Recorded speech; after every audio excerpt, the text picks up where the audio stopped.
સુરતના ગોડાદરા વિસ્તારમાં આવેલી આદર્શ પબ્લિક સ્કૂલની ધોરણ 8ની વિદ્યાર્થીને આપઘાત કર્યો હતો. સ્કૂલ ફી ન ભરી હોવાથી ત્રાસ આપવામાં આવતા તેણે આપઘાત કર્યો હોવાના આક્ષેપો થયા હતા. ત્યારબાદ ડીઈઓ કચેરી દ્વારા કમિટી બનાવીને તપાસ કરવામાં આવી હતી. 2 દિવસની તપાસ બાદ રિપોર્ટ ડીઈઓને સબમિટ કરવામાં આવ્યો છે. જોકે આ તપાસમાં સ્કૂલની અન્ય પોલ ખુલી ગઈ છે.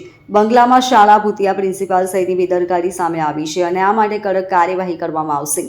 ડીઈઓ કચેરીની ટીમ દ્વારા તપાસ કરવામાં આવતા આદર્શ પબ્લિક સ્કૂલની અન્ય પોલ ખુલી ગઈ હતી.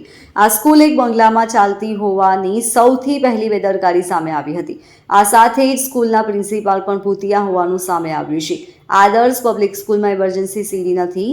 સ્કૂલ પાસે પોતાનું રમતગમતનું મેદાન પણ નથી. એના પગલે રમતગમત સહિતના અન્ય કાર્યક્રમો રોડ પર કરે છે. સ્કૂલમાં જ યુનિફોર્મનું વેચાણ કરવામાં આવતું હતું. સ્કૂલમાં ટોયલેટ સહિતની જે પ્રાથમિક સુવિધાઓ હોવી જોઈએ એ નથી. આ તમામ બેદરકારીને લઈને ડીઈઓ દ્વારા કડક કાર્યવાહી કરવામાં આવશે.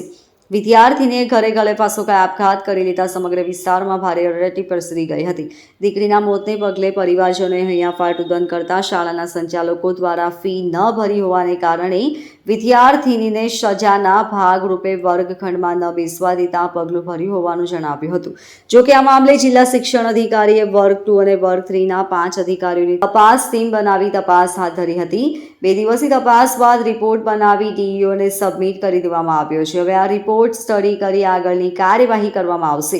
2 દિવસ પહેલા ગોડાદરા વિસ્તારમાં ધોરણ 8ની ભાવના રાજેશભાઈ ખટીક નામની વિદ્યાર્થીનીએ ગળેફાંસો ખાઈ જીવન ટૂંકાવ્યું હતું. આ મામલે તેના પરિવારજનોએ આદર્શ પબ્લિક સ્કૂલ પર ગંભીર આક્ષેપ લગાવતા કહ્યું હતું કે અમે ફી ન ભરી હતી, તેથી મારી દીકરી સાથે ઓરમાયું વર્તન કરવામાં આવ્યું હતું અને તેને પરીક્ષા આપવા દેવામાં આવી ન હતી.